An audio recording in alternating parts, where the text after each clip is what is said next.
Arutha Kulasinghe, Tullia Bruno, Chakra, Mike Surace, and Carlo Bifulco would be participating in the panel, which will start at the bottom of the hour. And I'll start off with a quick presentation, and then Chakra is going to come up and have a quick presentation as well.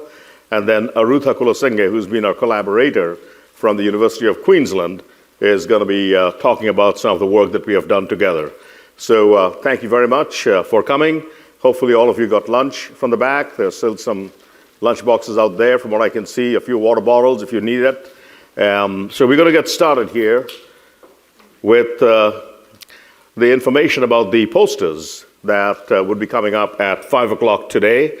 We have posters that capture studies across various cancer indications like head and neck squamous cell, small cell cancer, carcinoma. We have posters on non-small cell lung cancer, pulmonary fibrosis, and others on recurrent head and neck cancer.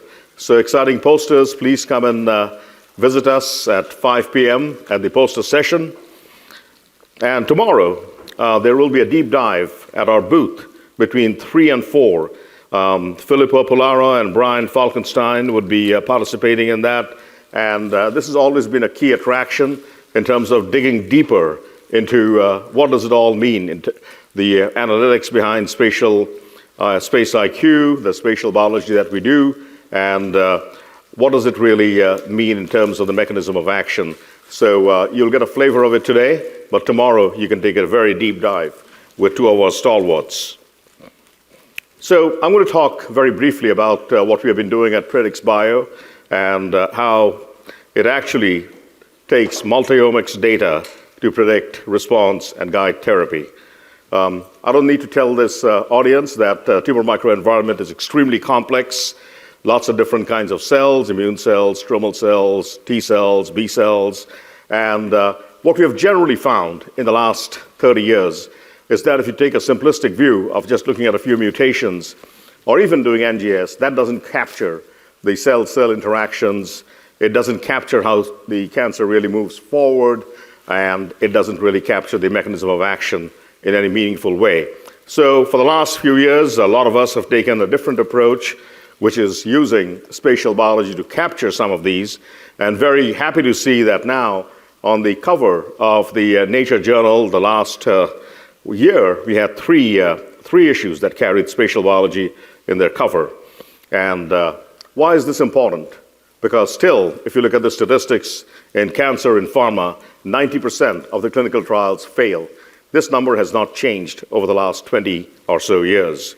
When we first decided to start PredxBio, we took a look at immunotherapy clinical trials. And if you look at the immunotherapy clinical trials for the genomic biomarkers utilized or the PD-L1 expression biomarkers utilized, it has pretty much stayed stagnant between 10 to 20% across a lot of cancers. Occasionally, you see a better response, but 10 to 20% is pretty much across a lot of cancer indications that we have seen with immunotherapy. So what we have tried to do at PredxBio is get away from the historical approach where we have the predicted responders and non-responders all jumbled up to where you actually separate them out on the right-hand side with the SpaceIQ platform from the spatial biology data that comes in from clinical trials. This obviously helps in better stratification and selection of patients and ultimately clinical trials meeting their endpoint. We have seen spectacular improvement across immuno-oncology, ADCs, as well as multi-specifics in terms of working with pharma companies to help them meet their endpoints. In other words, go from phase 1 to phase 3 without the trial essentially getting stopped with the help of spatial biomarkers. These are the kind of results that we have delivered across a number of solid cancers, as well as liquid cancers like lymphoma, DLBCL, when we take the tissues from the bone marrow. Below, you see the PD-L1 expression-based test in terms of the predictive power in immunotherapy. Above, in purple, you see what PredxBio has been able to deliver across at least 12 or 13 different cancer indications. So the realization that dawned on us around 10 or 15 years ago, actually, with Chakra Chanabotla, where's Chakra? Chakra is there at the back, the founder of the company, was that heterogeneity in the tumor microenvironment is not random. There is an organizing principle to heterogeneity, and that is expressed in the terms of these microdomains, which we capture with the SpaceIQ platform. The microdomains are repeatable units of cells coming together in specific spatial configurations. And as you can see in this cartoon, the animation, we are able to capture with immunofluorescence as well as several other techniques, these clusters of cells coming together, which we call microdomains, others called spatial niches, in a specific spatial configuration. And that's really important. If you don't capture the spatial configuration and do some simple cell counting, you're going to fail to deliver the accuracies you just saw. And we have seen that repeatedly as well. So at PredxBio, we try to address some of the most challenging problems that pharma and biotech faces at this point, predicting patient response with 90% accuracy from phase 1 or 2 data. Small amounts of data, we are able to do that because of the explainability that we embed in all our algorithms. We have done this across non-small cell lung cancer, small cell lung cancer, diffuse large B-cell lymphoma, and head and neck cancer indications. Exposing the mechanism of action, this is critical for us in terms of understanding the why. Why did the patient respond, and why did the patient not respond in some cases? And integration of spatial multi-omics data, integrating spatial proteomics, spatial transcriptomics, H&E data, in some cases genomic data, if that's helpful. So we have continually done multimodal analysis with the SpaceIQ platform and delivered accuracies of around 90% or more. And lastly, optimizing complex biomarker panels that you start off in phase 1 or 2, and then in phase 3, you're able to deplex that into a very simple biomarker panel. I'll show you a couple of examples here. Chakra and Dr. Arutha Kulasinghe will expand on this very soon. For lung cancer, we worked with Dr. Kulasinghe to identify responders versus non-responders, and also patients who actually we show the difference in terms of survival using the same approach with microdomains. We started off with discovering the microdomain families of response and non-response, and we're able to deplex from a fairly complex microdomain family, as you can see on the right-hand side. That was the microdomain family for the resistance, to a simple microdomain triplet, which actually gave us accuracies of 90% or more. And this is for overall survival. We have shown the same thing for response as well as PFS. On the bottom right, you see the network biology of the responders versus the non-responders. And again, great difference if you look at the mechanism of action in terms of the reflection that you see here from the network biology. And this gives us hope that even in failed trials, when you understand why the patients did not respond, you can actually go back through reverse translation and find other targets for diseases like non-small cell lung cancer. Dr. Kulasinghe will talk about the head and neck cancer that we have worked with him as well.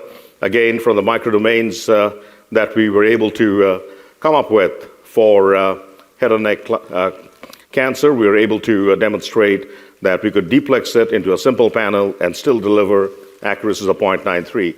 This is going to be a subject that Arutha will address. So coming back to what PredxBio has been able to do, deplex from a complex phase 1 or phase 2 biomarker panel all the way into phase 3 that you can see on the right-hand side into a real-world low-plex spatial biomarker. So, and this is critical if you want in phase 3 the biomarker panel to be deployable across various sites and robust and fast and cheap. So as I wind up my talk here and bring in Chakra, I'll just show you an example of what we have been able to do, starting in phase 1 with a 40 or 60-plex panel, AUC of 0.91, going into phase 2. From immunofluorescence, we go into smaller plex immunofluorescence panel in phase 2, 4-plex, 40 to 4-plex, and then phase 3. The spectacular thing about this is even in phase 3, we are developing with a 4-plex IHC with 100 patients in this study, AUC of 0.89. And that's the power of understanding the mechanism of action early. And that's what we are encouraging pharma to do. Start understanding the why behind response and non-response early in the clinical trials. One thing I just mentioned very briefly, if you have a lot of folks out there calling it spatial biology and doing some spatial cell counting and coming up with some simple spatial scores in some cases and claiming all kinds of accuracies. One of the things that we have seen is that you just don't get to 0.90 or 0.95 if you do that. You got to really get into the cell-cell interactions and the spatial configurations of cells. The other thing that we are seeing also is that if you want to deplex and you want to go from a fairly complex set of biomarkers initially to simple deplex panel in phase 3, you need to really understand the mechanism of action early on. Otherwise, you're going to see dramatic drops in the AUC going from phase 1 to phase 3. I'll call upon Chakra to tell you a little bit more around the technology and take a deeper dive into it. So Chakra, you have a mic right here and a clicker here. So take it away. I'll just go and sit down. You can hear me, right? Yeah. Yes, go for it. Thanks. So I was going to very briefly give you a tour of the platform, which we call SpaceIQ. And as Dusty mentioned, we have about 4 posters today. We have a deep demo tomorrow, so just stop by. And I'm not going to also say much about how we did it, mostly about why we did it. Right? Dusty already mentioned about microdomains. Just to give you a quick feel for what this means, you're looking at a breast tissue, invasive cancer tissue, and then I highlighted 3 different regions with the arrows, 1, 2, and 3. And the different markers are in different colors, HER2 in red, ER in blue, and PR in green. And you see that region 1, which is all cyan. So if you have a cell that's cyan, colored in cyan, that means ER is positive and PR is positive. It's very likely that the cells nearby are also cyan colored. And if you go to domain 2, which is mostly ER, all you're seeing is those cells that are colored in blue. And if you go all the way down to region 3 or domain 3, that's mostly PR. So the whole idea is that if you're talking about heterogeneity and intratumor heterogeneity, perhaps it's not really random or chaotic, that you could virtually dissect this tissue into domains. The domains in this case have nothing to do with the architecture of the breast tissue because this is invasive cancer. And you're really looking, in this case, the statistical and the spatial dependencies between these markers, right? And we call them microdomains when we can associate prognostic potential to each one of these domains, right? So just to give you the power of microdomains, so the picture here, everything in blue, the violin plots are predicting overall response rate, and then the ones in red is the PFS, and then the picture on the left, or the panel on the left, is where all you're doing is using PD-L1 expression to predict, and that's no different from toss of a coin. And if you're going for the non-spatial phenotypes, wherein you're measuring count or densities and even basic interactions, and I'll have a picture to show you that, it improves, but not a whole lot. But if you actually bring in the microdomains, I think you get a solid boost, and we'll touch on this a little bit later when we get there. And what the platform really does is takes in, we're not a wet lab, we're really a software company. We take in datasets from any platform. We work hard in claiming to be agnostic to the platforms, whether it is bright field pathology or immunofluorescence or transcriptomics. But essentially, you're loading that data onto the cloud, and then we have a whole bunch of hypothesis verification tools and a whole bunch of hypothesis generation tools. And the way we carved this up is that in the hypothesis verification, of course, you have to worry a lot about QC. So we had an entire framework for how to think about QC. So we had that laid out as tier 1 to tier 5. On the y-axis is just to show you what the biological complexity that might be involved in actually cleaning up the data and being able to give feedback to the experimentalist, in this case, let's say a cancer biologist or the histology lab, as to what might have happened with the data before it got cleaned up or why the data is messy, right? And And that we turned it into an SOP for image QC. And you see that there are many places wherein there are options to re-image the data. So this is really something that we would like to see incorporated into the platform. And then the idea is that you're automatically detecting out-of-focus regions, talking about the non-specific binding of the markers that you have, and so on. And then segmentation comes in, how you think about cells. And they have to be, the biological prior here is that there is something about space and how the markers are distributed in space that you want to take into account. So not just throwing a deep learning algorithm, but where you can bring in the biology at a level that's reasonable for you to think about, right? And that we also have some wonderful interfaces. Again, happy to show you all of that at the booth, or if you come by the demo tomorrow. And this does the basic quantitation. That includes pictures like this, wherein if you have these markers both in IF and IHC, and you want to find out what's the difference in the staining and where the concordance and discordance are, we have ideas for how to do that. And so that's really all the pre-processing and all the basic spatial measurements that you can do with this technology, right? So with that, maybe I'll delve just a little bit into the hypothesis generation. I'm not keeping track of time. And I'm going to take a spatial multi-omics data. Okay. So, and then idea here is that you have bright field pathology data on one side.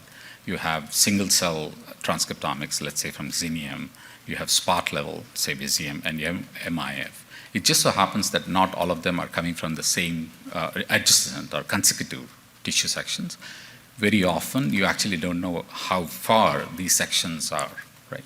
So those are the things that we need to handle.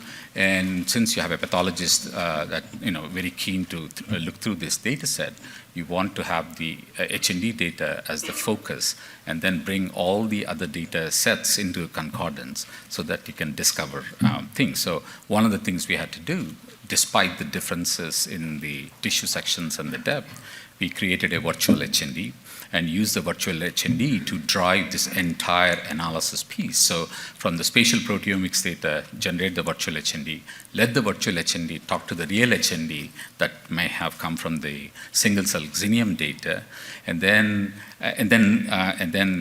if you give me a second here, and then since they are not consecutive, you have to find a way to register in a very meaningful way. And then the way we do that is we do this unbiased cell typing. Lots of ideas that went into this unbiased cell typing that I won't get a chance to talk to you, but come to the booth. And what that allows me to do is to type cells or phenotype cells with the same algorithm in the H&E world, in the MIF world, and in the transcriptomics world. So this way, I could actually relate to the pathologist what is it that the features that are paying attention to, and how is it related to the expressions in the transcriptomics and so on. So that's the unbiased cell typing, how you bring them together, that's a microdomain discovery, and then how do you actually do the network biology, that's the feature correlation analysis. So with that in mind, just want to highlight one small thing. The heat map that you're seeing on the left, this is, let's say you have two markers, marker 1, marker 2, and this is the density map. And I wish you could just go ahead, put a threshold on the intensity of these markers to say this is of cell type A or cell type B. But clearly, you see a beautiful relationship between these two markers. So, and this is from real data. This has nothing to do with segmentation being poor. So the idea is that how do you map this out? Because the biology might be emerging from this data. In this case, let's say there's a transition, epithelial to mesenchymal. And those are the statistical and the spatial relationships that we want to capture when we do this unbiased cell typing. Arutha will have a chance to delve on some of the properties of these because of the poster work and everything else that we have done. And just to highlight that the explainability comes through very nicely. So in this case, this is the family of microdomains. And what you're asking really is that which two cell types are differentially expressed between the two outcome groups, responders and non-responders. And we are highlighting a triad And you see that that triad is nothing but a tumor cell being surrounded by macrophages and a fibrotic wall. So those explanations are coming to you in a very free sort of way. And when we talk about network biology, the picture on the left is what people are used to seeing, which cell type is next to which other cell type. But the picture on the right is basically asking what pathways have facilitated the interactions of these two cell types. So not obvious at all from these images, unless you do some inferential work on these data sets. So with that in mind, this is a poster. I can tell you a lot more about how the H&E world got related to the Xenium and the Visium world and what new things, emergent biology that came through. So with that in mind, just want to highlight one last thing. So this is just if you were to build a low-plex, Dusty already mentioned what it means to go to low-plex from high-plex, that's say clinical plex. This is PD-1, L1 approach alone. Even if you were to measure something about PD-L1, the accuracies are around 0.5. This is the interaction that everybody talks about, cell 1 interacting with cell 2. It gives you a bump. And what the microdomain is asking you to do is to look at this interaction under a specific environment. That's I'm showing in this cartoon picture, either as green or red. And those are the microdomains that gave us all the inferential power. Thanks.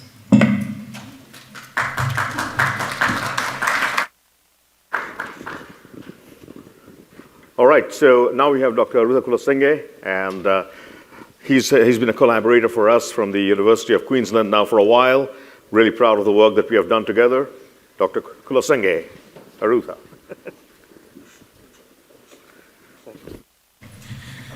Thank you, Dusty, and it's great to be at this meeting, and thank you all for joining during the lunch. It looks like it's a full house and standing room only. So I'm from the University of Queensland, based in Brisbane, Australia. At the Fraser Institute. This is where the Gardasil vaccine was developed by Ian and a few others a couple decades ago. But part of the work that we do is really trying to understand the tumor microenvironment in patient samples. And part of this work and part of the complexity is we're trying to map 3 to 5 million cells in biopsy samples, surgical resections. And so we've partnered with a number of spatial informatic companies to be able to really understand what is really going on in the microenvironment, but also trying to understand the nuances that are happening within this. So Eric Topol defined the field late last year. He called it spatial medicine. Nature's calling it tumor geography. This was a shoreline on the left where it was an epidermal layer of a skin patient, the skin tissue of a patient, where they actually changed the therapy based on the spatial information. And so it was really translational approach to understanding how they could leverage JAK-STAT inhibitors based on the spatial data alone.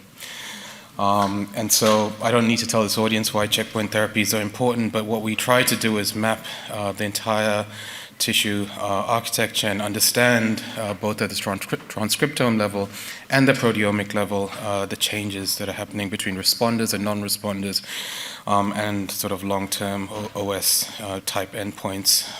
And so the lab profiles these, and why this is important is if you look at these two tumors at the bottom left, if we were to grind these tissues up, they'd have a very similar tumor infiltrating score, a TIS score, but you can clearly see the tumor on the right is highly infiltrated compared to the one on the left.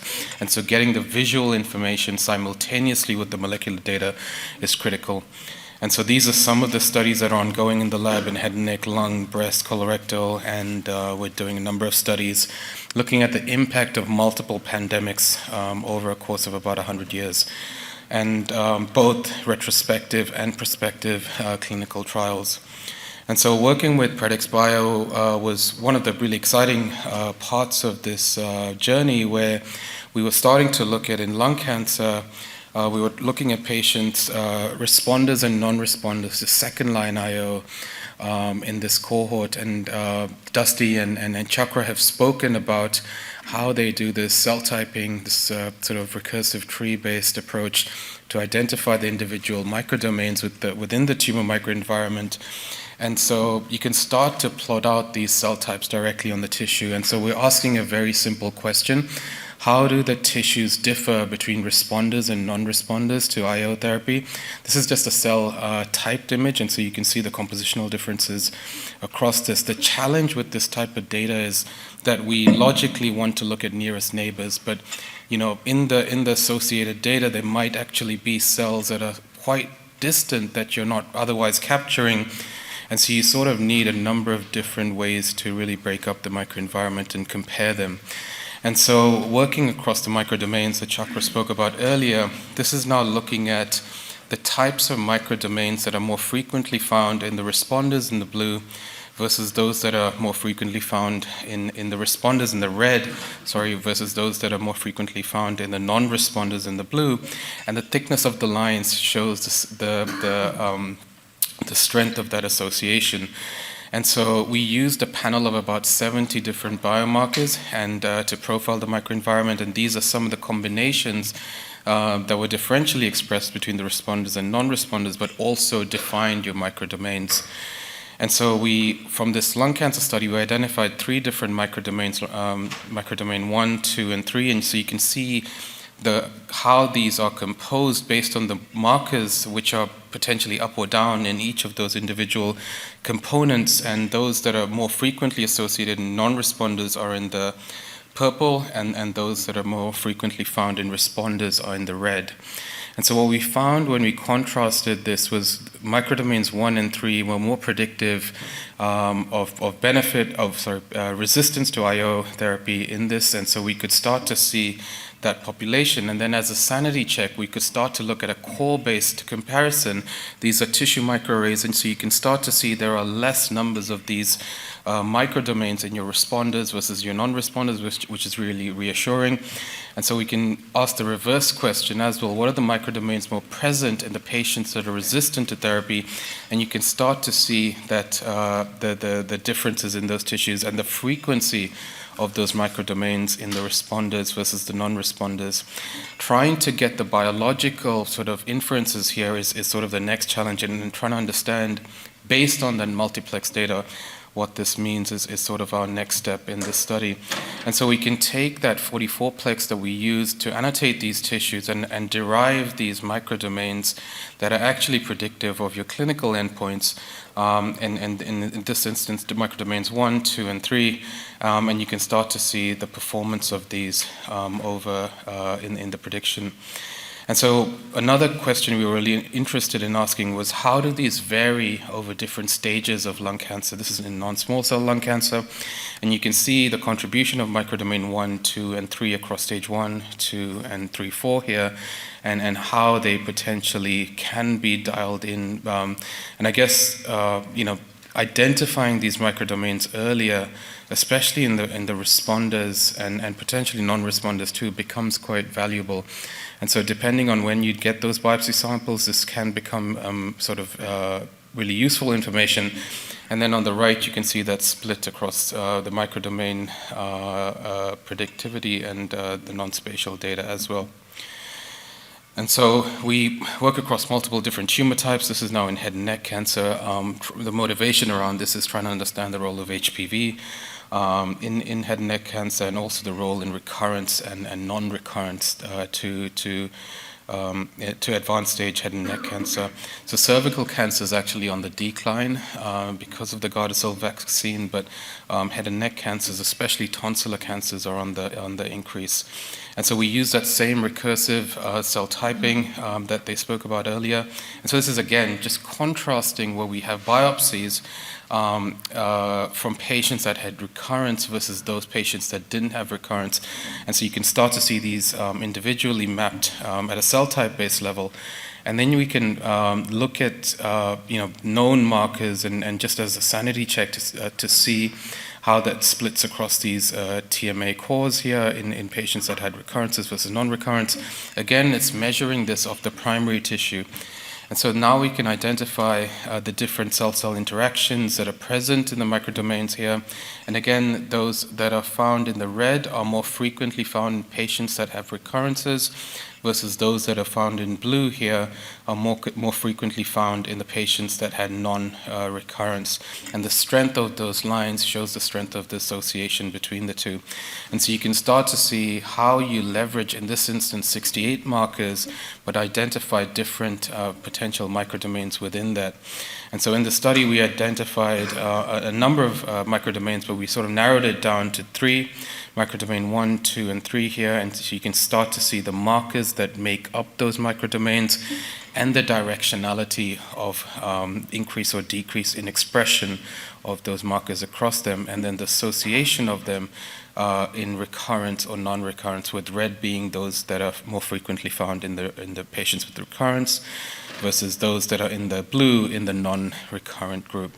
And so what we found was that microdomains 1 and 2 are more predictive of patients with recurrence, and this was a sort of a signature associated with iNOS-mediated regulatory T cells with the presence of epithelial cells in close proximity. And then microdomain 3 was predictive of non-recurrence, which was an M2-like macrophage phenotype in the proximity of sort of inflammatory Tregs within a population of proximity to NK cells. So one of the challenges here is how do you try to explain these when you do use a defined panel, but I think that's where you start to bring in some of the transcriptome data and really integrate this with the H&E.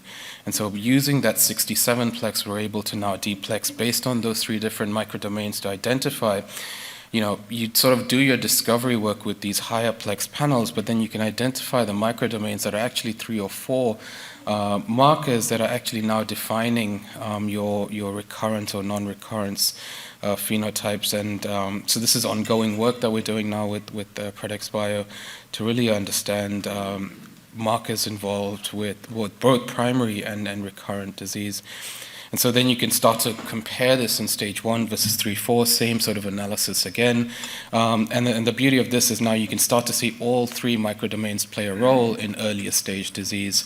And so again, are those microdomains sort of hypothesis generating, but also quite powerful, because are those microdomains constantly found in earlier stages of disease, and is that a proxy for your patients that have recurrence long term?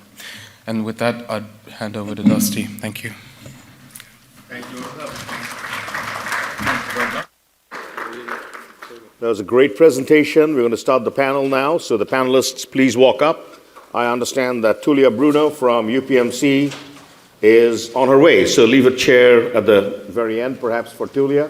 Carlo, Chakra, Arutha, come over. We'll leave this for Tullia, because I don't think he'll be able to join from there. That's probably true.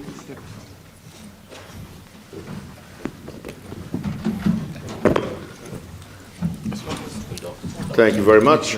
Any quick questions to Chakra or Arutha as Tullia makes her way in here? Any quick ones? Yes, go ahead. Make it short. The answer is going to be very short. Okay.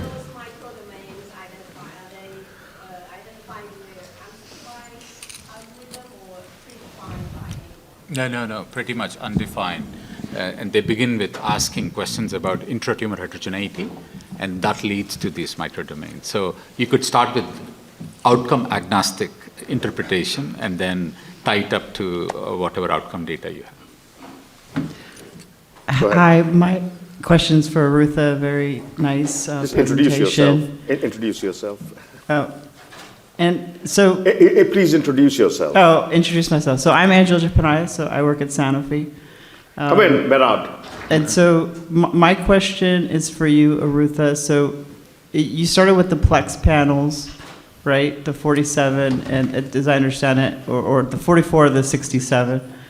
So are you using pan cell type panels? Because how are you defining heterogeneity in terms of your patient samples? Because to me, it seems like you'd have to start with more data to come to a defined panel, right, to even use in this context, because, I can use a 44, doesn't mean it's capturing the cell types that are going to be in my sample. So I feel like there's a little bit of a disconnect on how that kind of flows. Yeah, so we we've done 103-plex multiplex IF panel. It's probably the biggest panel that's out there.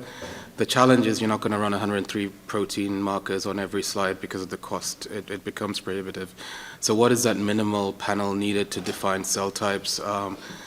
It's a challenge, right? Canonical markers can be, in healthy tissue, you can find that, but in diseased tissues, it's very variable.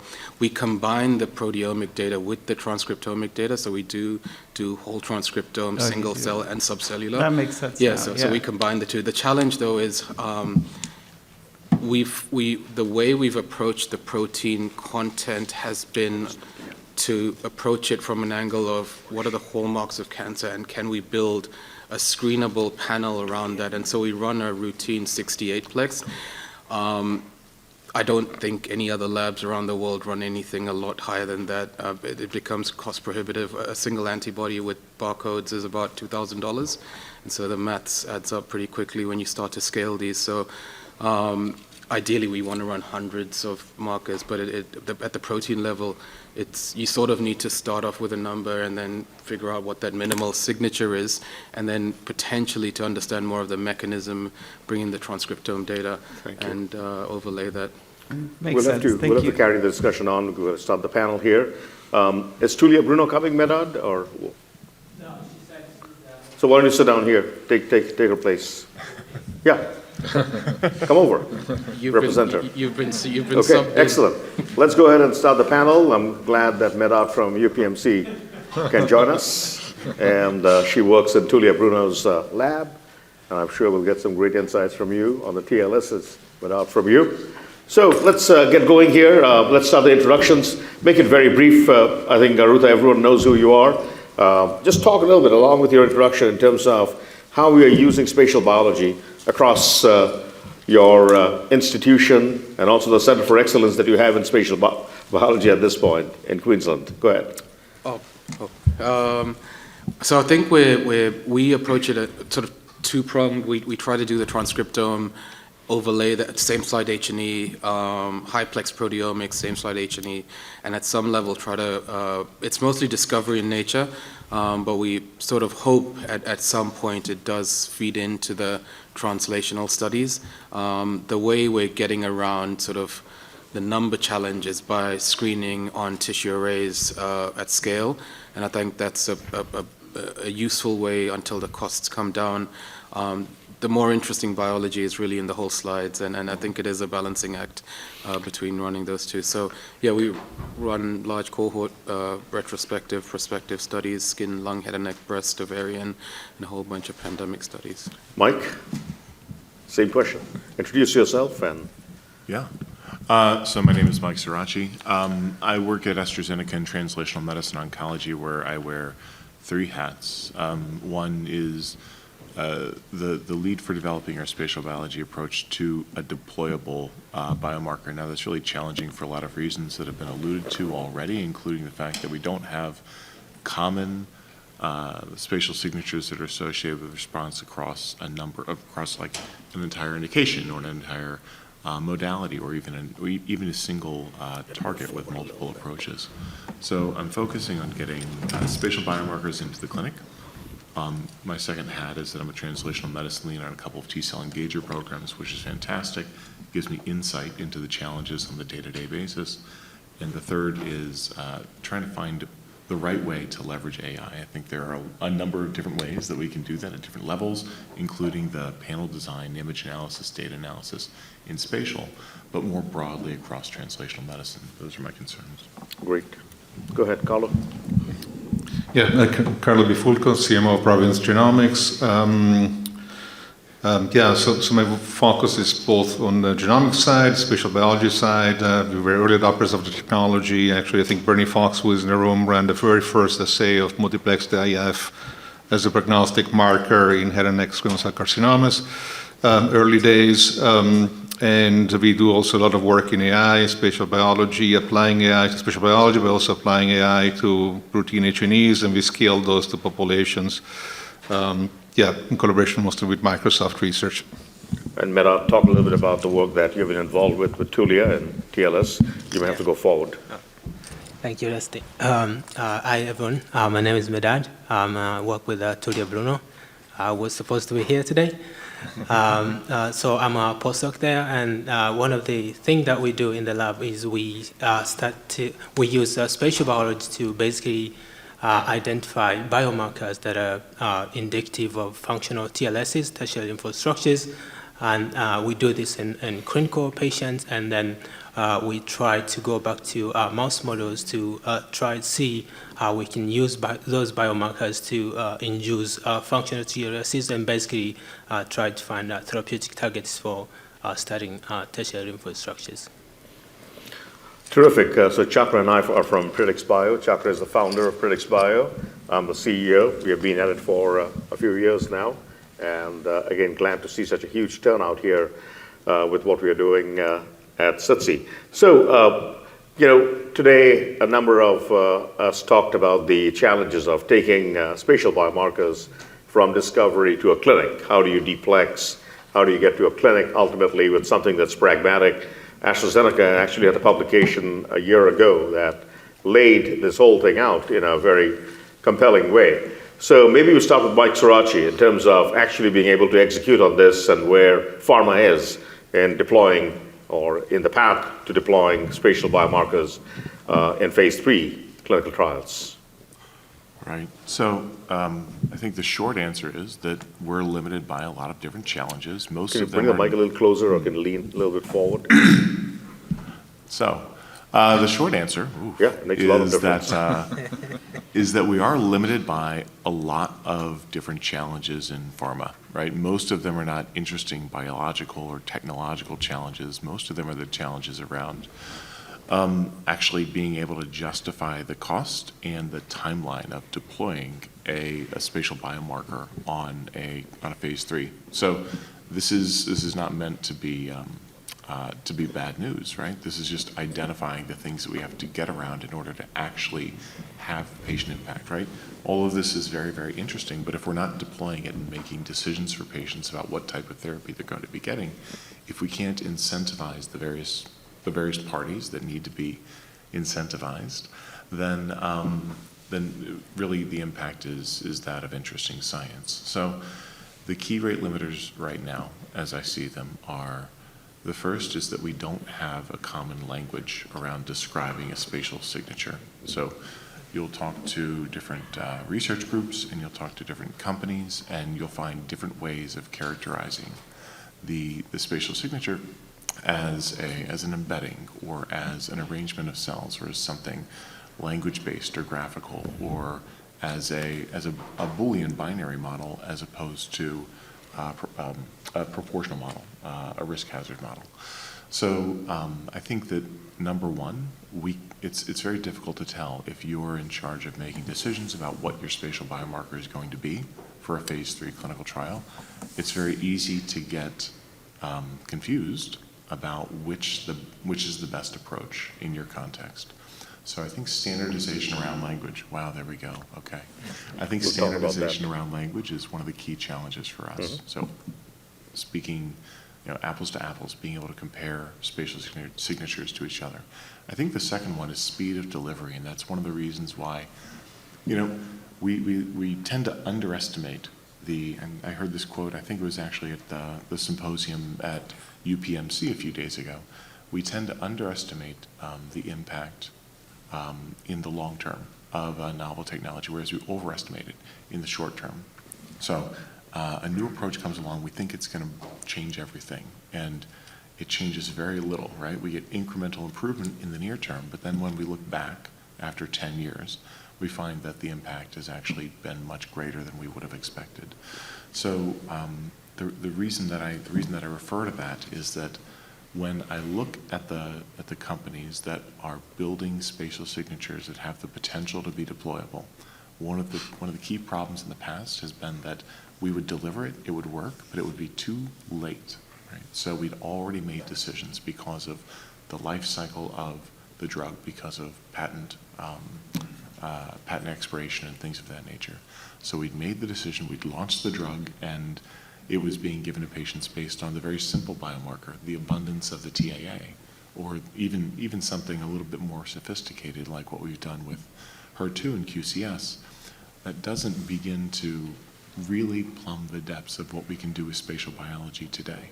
So, Mike, on that note, let's move on, right. and we'll come back to you. all right. Okay, Fair enough. all right. So maybe Carlo or Arutha, one of you can take this question, right? I mean, same thing around discovery to the clinic. Arutha, you see a lot of companies, you talk to a lot of them. Are you seeing the same challenge there? And then Carlo, you can answer the same question. Go ahead. No, you go Mike? first. Yeah. So the challenge around Yeah, what does the mic. Yes. the Challenge discovery to the clinic, spatial biomarkers. Do you talk to various organizations that come to you with that challenge? Yes, so I think the challenge is a lot of the studies out there are retrospective studies and very little prospective validation of those signatures has been done, and so trying to break through those single site retrospective studies is part of the challenge. And I think that's a factor of cost as well, right? These assays cost thousands of dollars to run, hundreds of thousands of dollars to analyze and make sense of the data. You know, you can generate a data set in 3 or 4 weeks, and lots of people will say that's your pain point. It's not. The pain point's actually the 2 years after that you spend trying to figure out what you generated. And then by that time, you haven't really built the cohorts to actually validate and cross-validate. So I think the maturity of those studies is now coming. Labs are looking at multi-cohort studies. They are prospectively validating their signatures. This will, to Mike's point, I think in time, with understanding of the technology, with understanding of the methods, the analysis, these signatures will hopefully move towards the clinic, but it has taken this long to get there.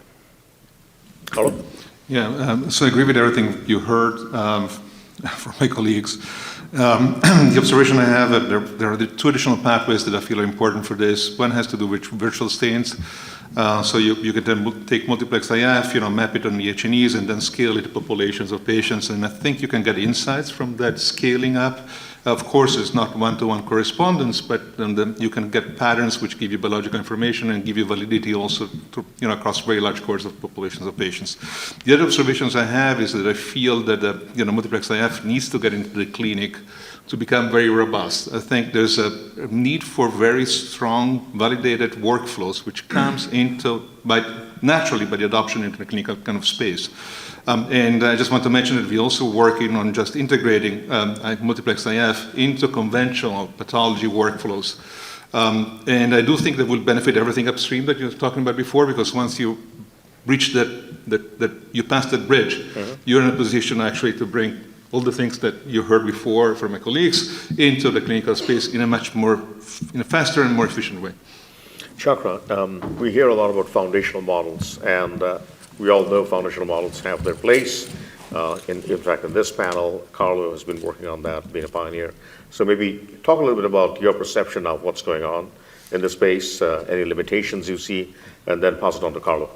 Yeah, no, I think all of the AI developments have been exciting, to say the least. And I think just marrying them to your everyday issues, whether it's the data or it's the biology. So maybe things that you're interested in are, the networks and such, and you still have to modify these algorithms to actually do that. I think maybe the one thing that, people tend to do, or including, me and others, is you take those algorithms that are out there for different data sets, and then you try and see whether that is applicable to the data set that you have. And I think that's been a pain point with machine learning, wherein the method, you don't solve the problem thinking there is a method out there. You actually understand the problem and then design a method that will solve the problem. So I think there's just a little bit of that reflection that doesn't sort of add up. But just the idea that understanding the problem more always benefits you to put together an algorithm that matches up with the stuff that you have. But I think it's all progress. It's all good. Carlo? Yeah, so And reveal a little bit of your work with Microsoft also. Yeah. So we worked around, I think we were one of the very first groups to build a foundation model in pathology. I think Faisal Mahmood from Harvard is the other group competing with us in that space. What is really cool about all this work, is the incredible adoption by the community. I think we had 2 million downloads, believe it or not, of the model. We make it available as with an MIT license, so people can actually use it commercially if they want to, beyond just in academic kind of centers. And it's very cool that we see adoption of the models by other groups. And so, for example, there is a recent paper by MSKCC and Mount Sinai where they demonstrate that you can use the model to make predictions of EGFR mutations in very quickly in a lung cancer setting. And that is a driver, actually, of therapeutic interventions in that kind of context where people are waiting for the NGS results. And they did this in a prospective clinical trial. So it's super cool to see that this can actually impact the clinical space very rapidly. I have to say, though, that I feel there's a gap between all our work and the clinical adoption. So I showed you an example, but to the best of my knowledge, it's the only example that I can quote you. There are probably 10, 20 papers about foundation models, and I do feel that we really need to bridge that gap and look forward to, to that interaction in the clinical space. Cool. Bernard, we got a question about TLSs. You've been looking at it for a while now. Do you see TLSs, coming to the clinic at some point in the near future, or it's still going to remain pretty much in academia? Just tell us the status of where you think they are right now and where things are going. Yeah. And just define TLSs, because I'm not sure everyone knows what it is. Yeah, so TLS is we call them topic lymphoid structures that are present in regions of high inflammation, such as the tumor. So they pretty much resemble what we see as lymph nodes, for example, or secondary lymphoid organs. So they possess microanatomical structures called geminocentres that are responsible for producing these plasma cells that essentially secrete antibodies that are reactive to tumor antigens. And that's what we call tertiary lymphoid structures. The question is whether they can be used in the clinic. I think yes, but we still have a lot to do because we still don't know how they function really within the tumor microenvironment. We know that they correlate strongly with clinical outcome, and they are very predictive of immunotherapy response. But we still don't know exactly how they function. We find them in the tumor microenvironment, and they correlate with the presence of CD8 cytotoxic T cells, but we don't know how exactly they create an environment that really support that function within the tumor. So I think once we know exactly how we can induce TLS and also induce a tumor microenvironment that really supports a clinical outcome in patients, I think the next step is going to be how do we send that into the clinic. Thank you, Vinod. Yeah. Arutha, since you're a reviewer of many different papers, not only in foundation models but all other aspects of spatial biology, when you look at the space out there, with all kinds of claims coming about how to predict what's going to happen, you got spatial scores, you have micro niches, you have micro domains, you have cellular neighborhoods, you have all kinds of different approaches with different varying degrees of AI being, kind of sprinkled on them. Talk a little bit about, what you see happening to all of these different approaches. Are they going to converge? We're going to have TLSs, for example. There's a claim that it actually predicts immunotherapy response very well. Do you see some of these things converging? And the next question is going to be to Mike about how do you standardize all of this stuff? Yeah, it's a really good question, Dusty. I think when you spatially map an entire tumor, and I'm thinking of this head and neck example, we went in thinking this is one tumor, and it turned out it was 5 subtumors. Parts of it had tertiary lymphoid aggregates, parts of it were metabolically active, parts of it were dead, dying, necrotic. And so this one patient's tumor had 5 different subtumors, yet it's being treated as one individual, one HPV positive head and neck cancer. And so I think using spatial, we're realizing the challenges of trying to map cancer heterogeneity, right? 10 years ago, cancer heterogeneity was a term we used when we didn't know how to explain what we were looking at. Now we can see that heterogeneity, right? We can see it in the tissue. And so how do you derive multi-marker signature to identify TLSs, areas of resistance, areas of sensitivity, and capture all that heterogeneity? That is one of the challenges. But then in patients that do well, I think you will see a very homogeneous-like signature. So I think at the two extremes of response and non-response, your PAT-CR and your progressors, that will be a really clean TME signature. Where it gets mixed is in the stable disease, partial response, IRAEs. That's where it starts to get, I think, blurred lines. And so I think there's a lot more to do, and I think it's all of the above. I think we need to stress test the system by asking as many questions as we can using niches, domains, whatever the analysis is, TLSs, interferon signatures, all of the above, and then define that multi-marker, multi-analyte signature, and then potentially a liquid assay maybe to monitor. There was a Nature paper that came out a week ago showing that the COVID vaccine improves responses to checkpoint inhibitor therapy. PNAS paper a couple of years ago showing that seasonal flu does that too. So there's a lot we're learning about it. So I think all of the above, and I think we need to keep stress testing the system with multiple different ways of teasing apart the tumor microenvironment. Remember, when you look at a tissue, you don't know if cells centimeters apart are actually interacting. Are there ways to actually map that out? Yeah, no doubt about it. Mike, standardization, right, has to be like 1.5 minutes max. Sure, 1.5 minutes on standardization. So I think that the most important piece of this is that when we're deciding whether or not to employ a spatial assay for patient selection, we want every translational and clinical lead wants better selection of patients, but they live in a risk mitigation machine. All right, every single pharma that's funding a 10 or 20 or even $100 million trial is looking for ways to ensure success, right?